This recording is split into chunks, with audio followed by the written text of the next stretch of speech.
Assalamualaikum warahmatullahi wabarakatuh. Apa kabar anandaku semua? Dimanapun Anda berada, semoga selalu berbahagia. Berjumpa dengan Ibu Salati Asma Hasanah. Ibu adalah tim MKU Bahasa Indonesia Universitas Ibnu Khaldun Bogor. Ibu senang sekali bisa berjumpa dengan kalian di video pembelajaran yang pertemuan ketujuh ini dengan tema mengeksplorasi teks akademik dalam genre makro.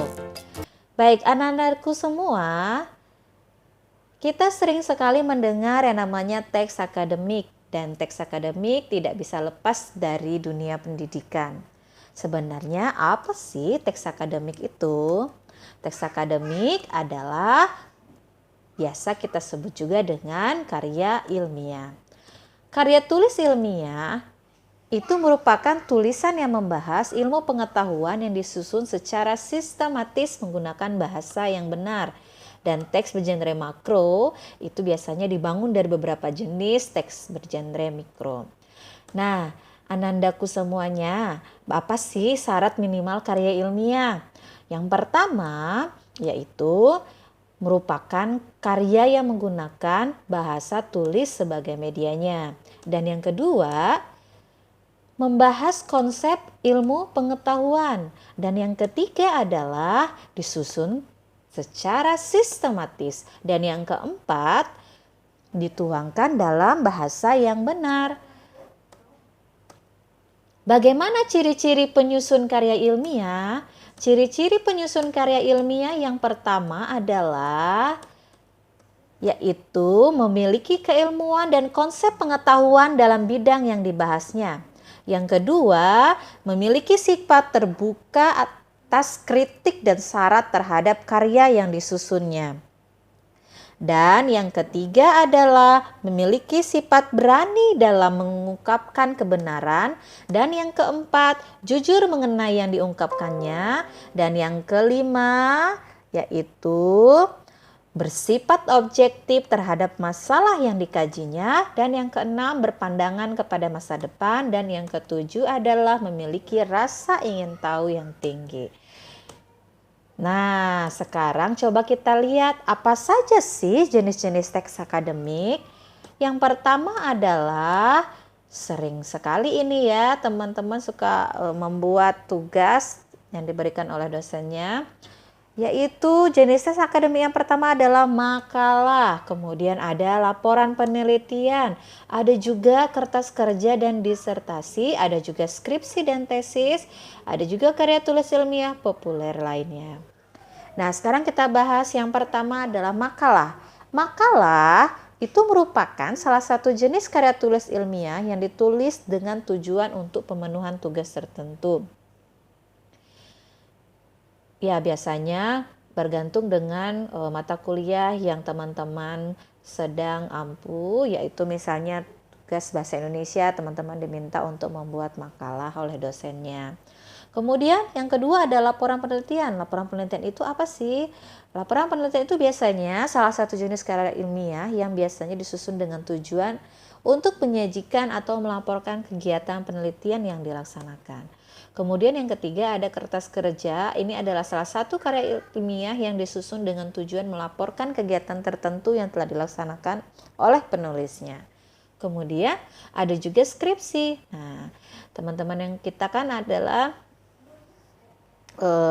wajib ya membuat skripsi karena merupakan tugas akhir Anda sebagai calon sarjana.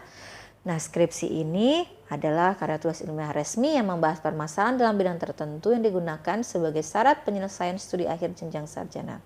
Nah, ini juga merupakan bukti loh bahwa kemampuan akademik mahasiswa dalam penelitian yang berhubungan dengan keahliannya. Selanjutnya ada yang dikenal juga dengan tesis. Nah, kalau tesis ini biasanya disusun untuk mahasiswa program magister atau pasca sarjana. Kemudian kalau disertasi biasanya untuk karya tulis ilmiah ini sebagai tugas akhir mahasiswa dalam menyelesaikan program doktor ya atau S3-nya. Nah, kemudian karya tulis ilmiah populer ini biasanya salah satu jenis karya tulis ilmiah yang medianya itu berupa media cetak atau media elektronik yang dipublikasikan kepada publik pembaca. Dan kalau orasi ilmiah ini biasanya adalah salah satu jenis karya tulis ilmiah yang biasanya disampaikan dalam kegiatan akademik di perguruan tinggi. Misalnya permisian guru besar dan lain sebagainya. Bagaimana kedudukan teks akademik dalam dunia akademik atau pendidikan? Ternyata jelas bahwa karya tulis ilmiah itu memiliki kedudukan dan tak dapat dipisahkan dari dunia tersebut, karena teks akademik ini memiliki beberapa tujuan dan fungsi. Nah, tujuan teks akademik apa saja? Yang pertama adalah karya tulis ilmiah itu disusun dengan tujuan untuk bisa memecahkan masalah tertentu. Kemudian yang kedua, karya ilmiah disusun untuk mencapai tujuan khusus. Dan yang ketiga adalah karya ilmiah disusun untuk menambah pengetahuan ilmu dan konsep pengetahuan. Dan yang keempat, karya tulis ilmiah itu disusun untuk membina kemampuan menulis ilmiah. Dan yang kelima, karya ilmiah disusun untuk melatih atau membina kemampuan berpikir ilmiah. Oke, itu saja. Sekarang kita lihat mengenai fungsi dari teks akademik. Tadi kita udah bahas tentang tujuannya, sekarang kita lihat fungsinya. Yang pertama, fungsi pendidikan. Terus ada fungsinya sebagai penelitian dan juga fungsional. Kita bahas satu-satu. Untuk fungsi pendidikan, fungsinya yaitu memberikan pengamalan yang berharga bagi penulisnya. Sehingga apa? Sehingga mampu menulis, berpikir, dan bertanggung jawab terhadap tulisannya secara ilmiah dengan penelitian.